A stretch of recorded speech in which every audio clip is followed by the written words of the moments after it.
and I'm just gonna give a couple seconds for people to pop on so we can talk about meditation and breath work to calm your nervous system and let me just get my chat back here. To calm your nervous system and connect to your higher self. And I'm going to explain all of what that means because I love definitions. If you have any questions during this, please ask them. And Des is going to send me some questions. I have my laptop here. We're all set up, ready to chat. And answering any questions that you guys might have for me about what I do or any of what I'm going to walk you through. So a little bit about myself. As I said in the beginning, if you missed it, I'm a spiritual medium and a soul coach. So what that means, I love definitions, and I'm going to give you definitions for everything.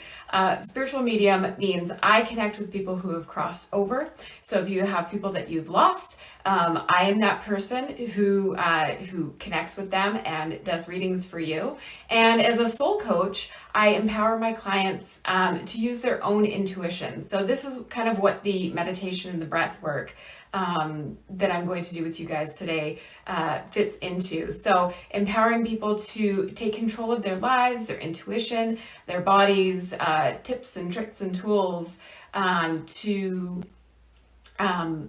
help them live a better, more full and calm life. I'm all about calm. I'm all about confidence. I'm all about capability with a spiritual twist, with a spiritual mindset. So what I'm talking about today is meditation and breath work to calm the nervous system and connect to your higher self.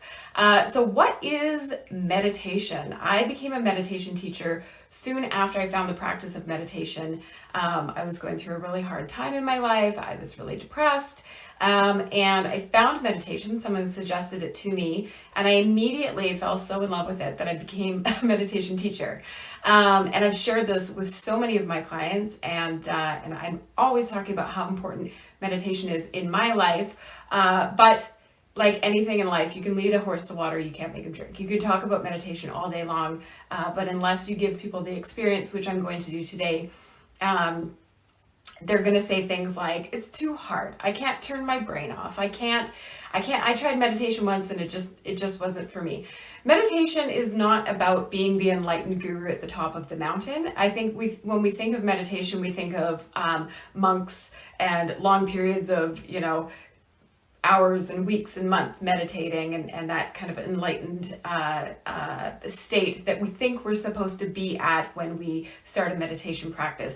That is not what I teach at all. That's not what I believe in. We are not here to be Tibetan monks. We are not here to be enlightened gurus on top of mountains. It is simply, to me, the practice of spending time observing your inner world. Really, it's just spending time with yourself. And a lot of times when people close their eyes to meditate, they get really overwhelmed over the things that start showing up, and they say, I can't do it. I can't do it right. I couldn't turn my brain off. Well, we don't want to be turning our brains off because then we're brain dead. We don't want to turn our hearts off because then we're not alive. So it's not about turning your brain off. It's just about sitting in observation, just sitting and observing the things that are coming up, observing the things that are happening maybe in the room or in your body. Can you hear your stomach gurgling? Can you are you thinking about something that happened in the 3rd grade? Just observing it and not allowing it to take you out of the moment. And it's also really important to remember that it's a practice, just like anything. You're maybe not going to touch your toes in the first day of yoga. And with meditation, you're not going to see the results. And I think that meditation without an agenda is something to remember too. There's lots of guided meditations out there that's, meditation for abundance, meditation for peace, meditation for sleep, all of these things. My favorite meditation is meditation with no agenda. So just sitting with my eyes closed, observing what comes up. A lot of the time there's tears that come up, things that need to be seen. We live in this busy world where everything is swirling around us, especially right now in history and right now in time, in this present moment in time. There's a lot going on and people are really, really activated, and their stress, their nervous system is really activated. So this is why this is really important for me to come on here and chat with you guys and maybe help a couple of you out. So that's what meditation is for me. Now, breath work is simply techniques and practices that you can use. There's all sorts of different breath work techniques that you can go and Google. There's lots of awesome teachers out there. There's lots of awesome apps that will bring you through these different breathwork techniques, and it's simply different practices of playing with your breath. Not playing with your breath, but playing with your breath. I'm going to share one of my favorite ones today, and then the higher self. So we are doing meditation and breathwork to calm the nervous system and connect to your higher self. So what the heck is a higher self? To me, as a spiritual being, as a spiritual person and a medium, the higher self to me is an aspect of your soul that is the part that is connected with truth and wisdom, your intuition, and the thing that's bigger than us.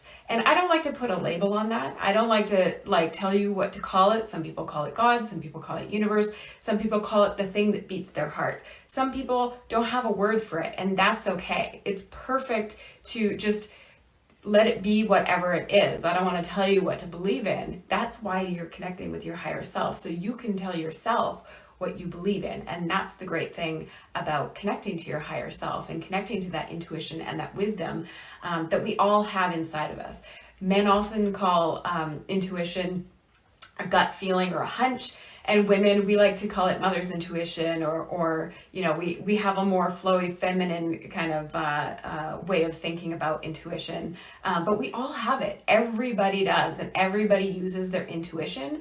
This is not a special skill. This is not a special thing that people are born with, or they're just gifted with intuition.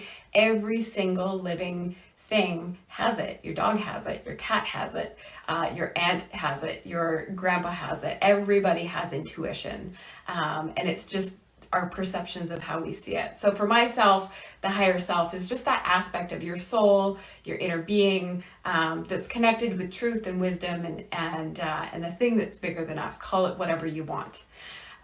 So I want to teach you first about how to breathe properly. And of course, if you have any questions about anything that I'm saying, let me know, and then Des is going to text it to me so I can answer those. But I want to talk about breath and how important breath is in a physiological way in your body.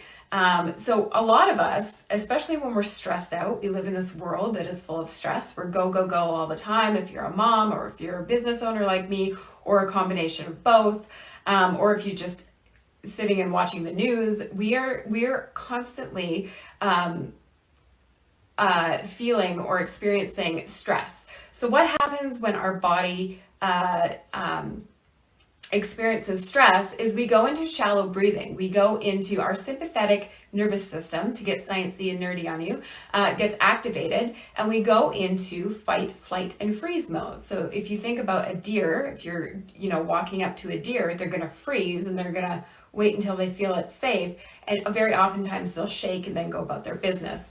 And if you think about the term deer in the headlights, deers will just freeze in the road if there's a car coming towards them.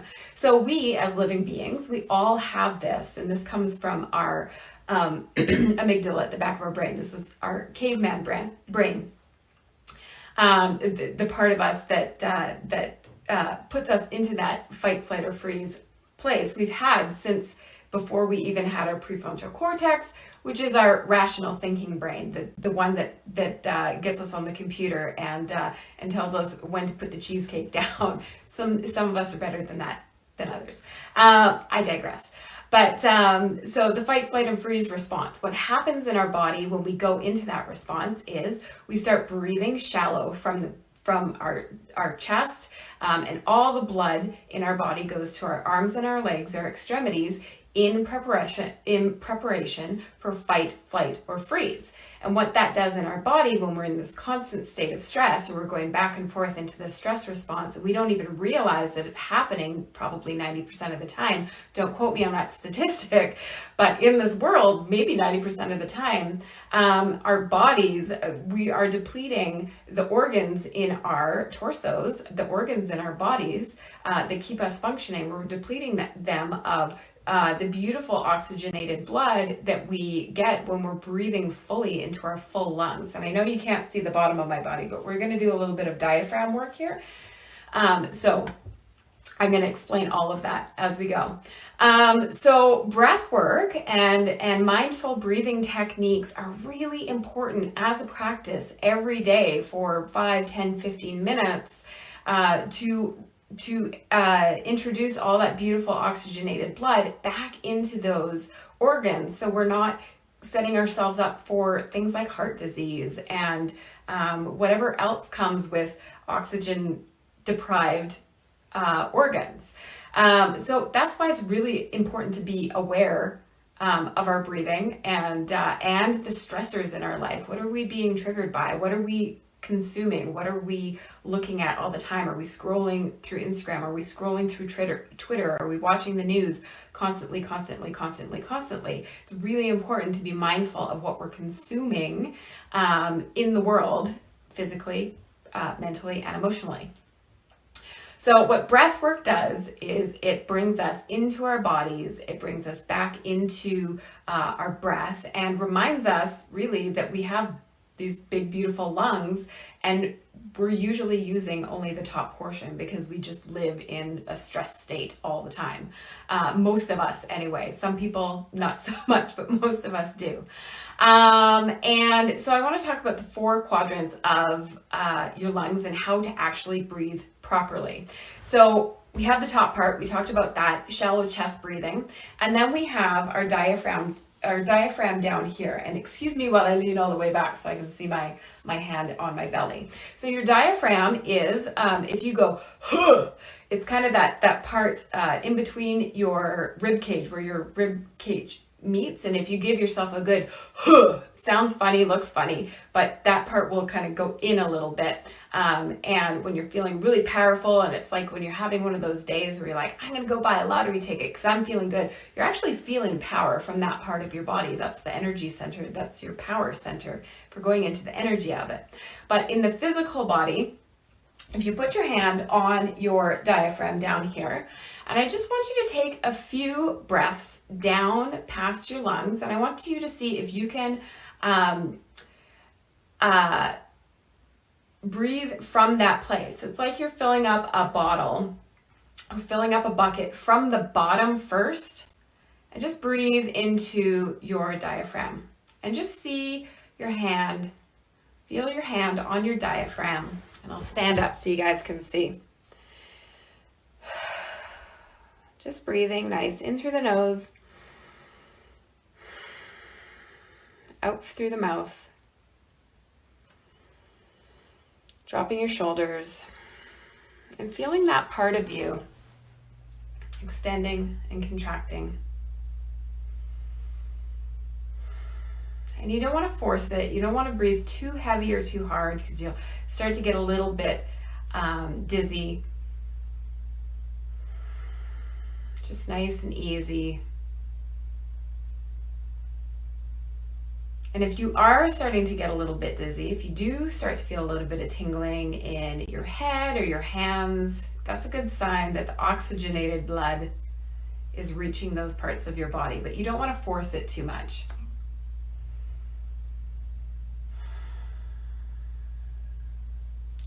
So now that we know about the diaphragm, we're aware of the diaphragm, filling up the diaphragm and then the chest. And you can put a hand on your chest. So filling up the diaphragm first, and then feeling your chest. And then breathing out from the diaphragm and then out from the chest. So it's almost creating a wave in your torso. So diaphragm, chest, exhale, diaphragm, chest. A couple more here. Diaphragm, chest, diaphragm, chest. Now putting your hands on your rib cage, and I'm going to stand up again so you can see. Creating a C. Your thumb behind you, your fingers here, just kind of down at the bottom of your ribs. And keep breathing and see if you can, your hands are going to go in and out as you breathe. Seeing if you can push those ribs out and in. And I just did a nice deep chest breath. I didn't even go down into my diaphragm. So diaphragm, sides, and then chest. We're filling from the bottom and going to the top. Play with that a little bit. And if it helps to close your eyes, to drop into your body, drop your awareness into your body.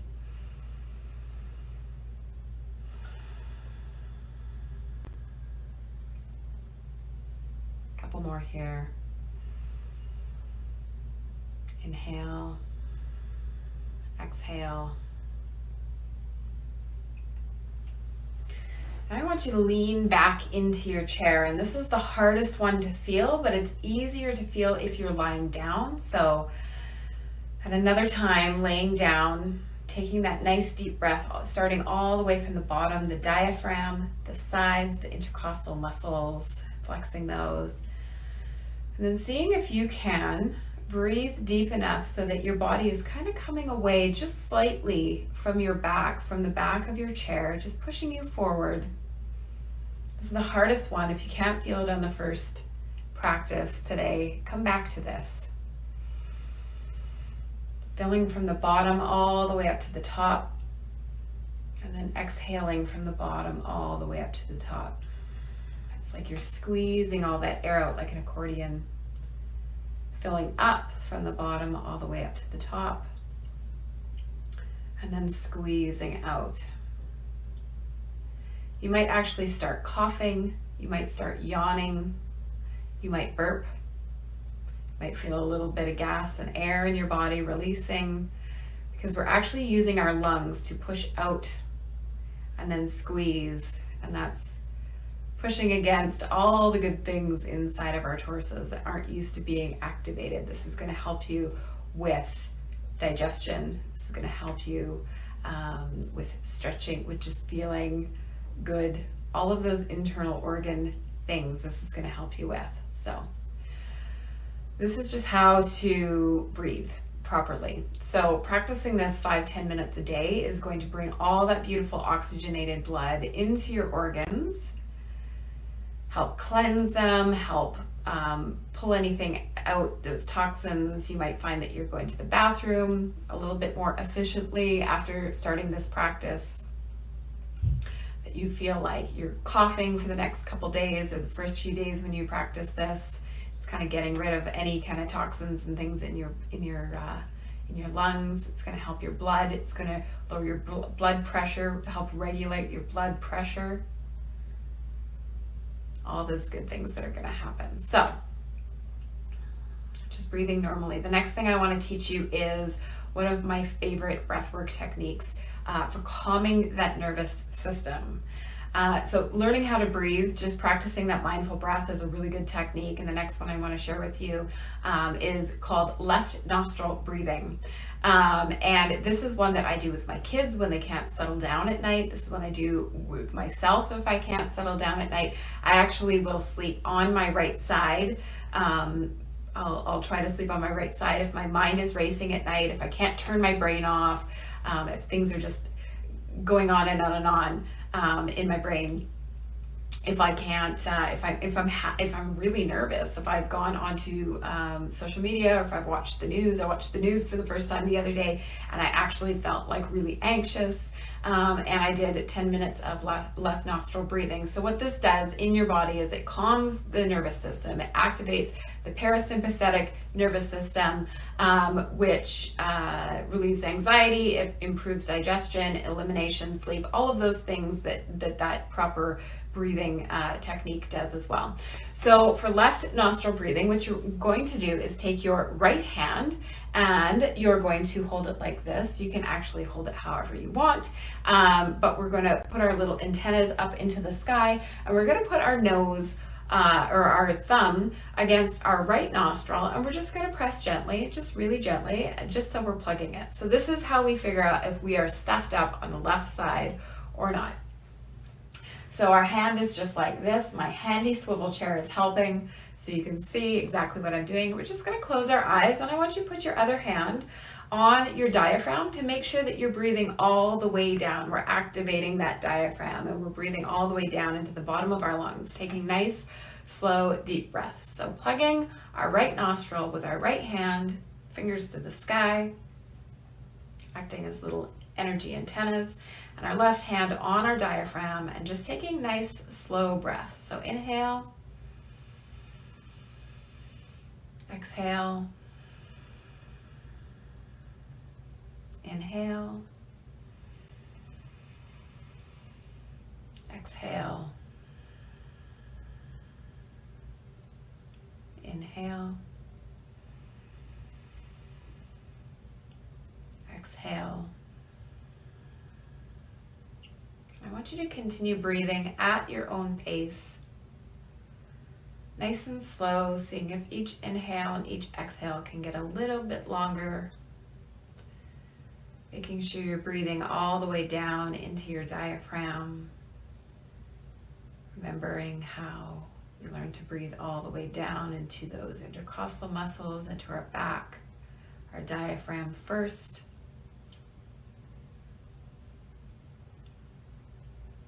and then our chest, and then squeezing from the bottom, breathing out completely before we inhale completely. Nice and slow. If you get a little bit dizzy, it's just the oxygen reaching all the parts of your body, but you don't want to force it. You want to be really gentle with your body. You don't want to pass out. You don't want to get dizzy or nauseous. Just allowing your body to relax, relaxing your shoulders, just checking in, relaxing your forehead, slowly breathing in and out.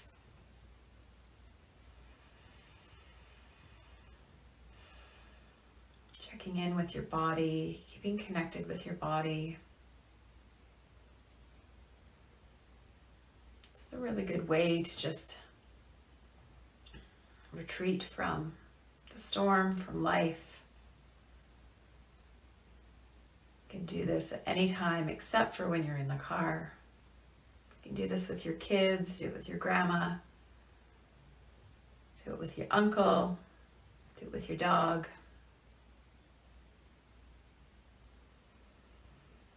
Just allowing that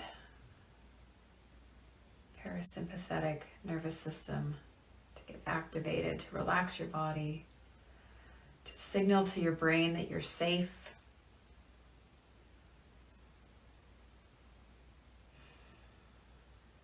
A few more breaths here.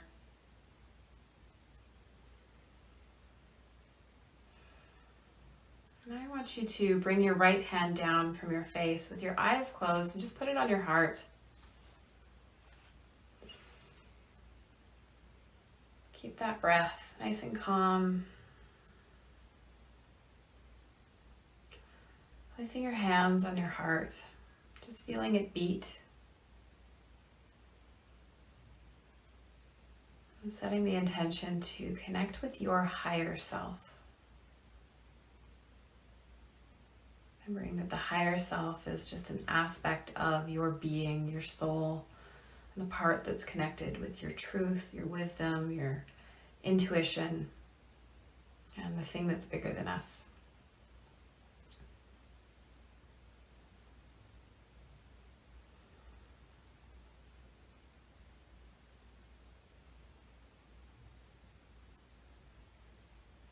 Just breathing, just being with yourself, observing anything that's coming up.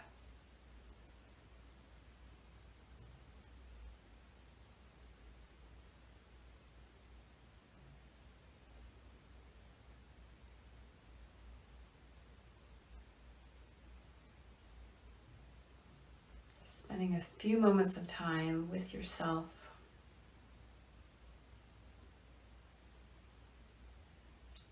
And maybe asking yourself, what do I need to hear right now?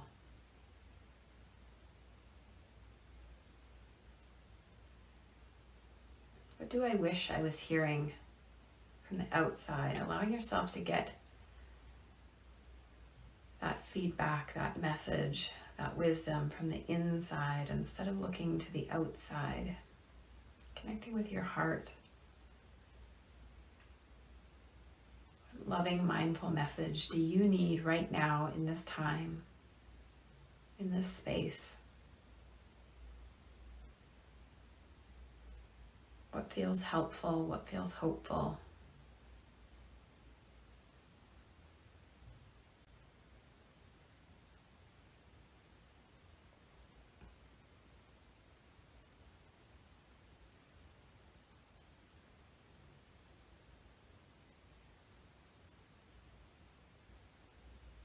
Something helpful for discerning whether we are speaking to our higher self, our loving self, or our ego mind, our fear voice. The ego is always going to keep us safe. It's always going to place us in a box. It's always going to speak from a fear-based place. And our higher self is always going to speak from a kind and loving and helpful place. So when you try to connect with your higher self, if you are hearing messages of fear or of warning, just observe that as your fear voice, and that's okay.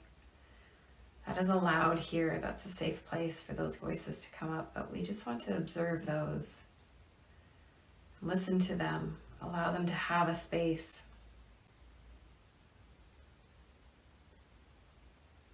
And just tune into what our heart would say, what our higher self would say, what our most loving, kind self would say.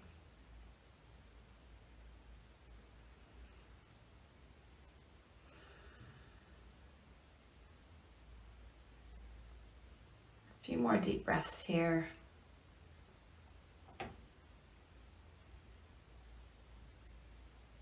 Bringing yourself to a place of gratitude, thanking yourself for showing up, for watching today, for practicing, for learning something new.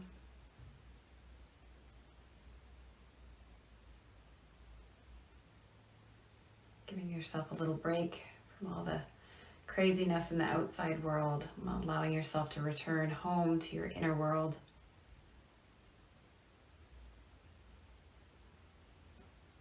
And when you're ready, when you're feeling good, you can open your eyes.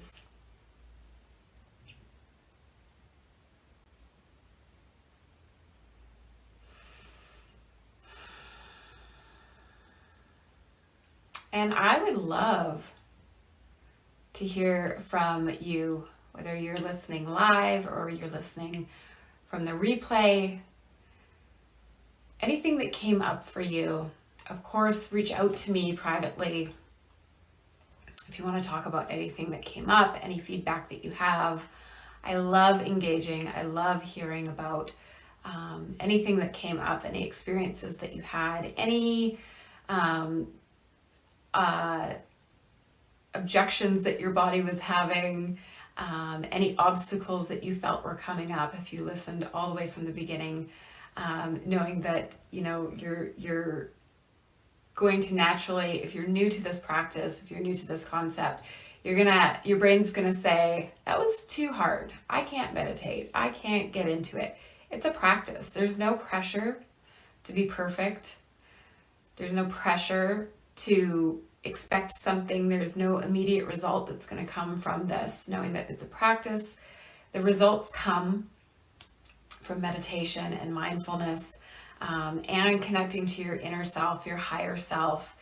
It's a long-term game. You gotta keep going over and over. It's like lifting weights. You're not gonna have big biceps or a six-pack the first time you go to the gym. You're not gonna see this resilience, see this calm, see the results of all of this the first time. It happens pretty quick though. You gotta stick with it and let go of all of that expectation, let go of all of that that pressure that we put on ourselves, and just allow yourself to be with yourself. So I think that my time is up. That time just flew for me. It felt like 5 minutes, but it was 30 minutes. So I have loved spending this time with you. I want to thank all of you who have watched. And please don't hesitate to reach out to me for any questions. anything that you're wondering, if you want to go deeper into this practice, I would love to guide you in any way that I can. And thank you all for watching so much. I hope you have a beautiful day. I hope that this sets the tone for the rest of your day, and reminding you to come back even to this video, save it on your phone, and come back anytime you need, anytime you're feeling stressed out. And know that your higher self always has a message of love for you. So that's there for you all the time, all the time. All right. Thank you so much for watching. I hope to chat with you soon. Okay. Bye-bye.